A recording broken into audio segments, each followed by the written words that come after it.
two important key things that came out of that kōrero was unity and consistency.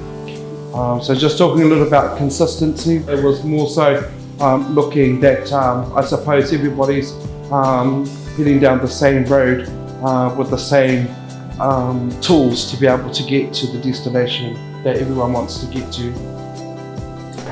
You know, back 150 years ago it worked. You know, that we were governed by our marae, which is great.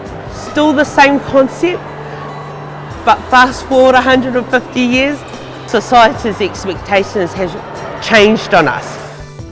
In reality, we don't have to reinvent the world.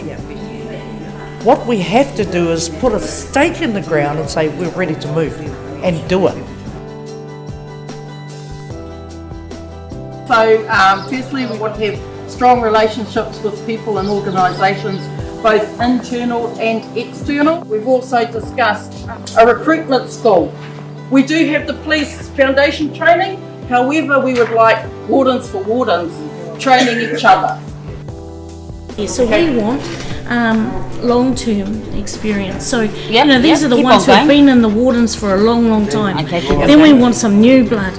We want our youth to come up and say, you know, I did it because Nanny did it. And then we need some, you know, all the legal side.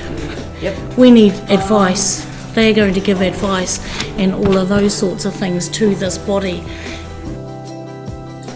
There was a discussion on our table about looking at the picture of today and how can we pick up that picture and put it into a new national organisation. So the Wardens are not saying we want to lose anything that we've got.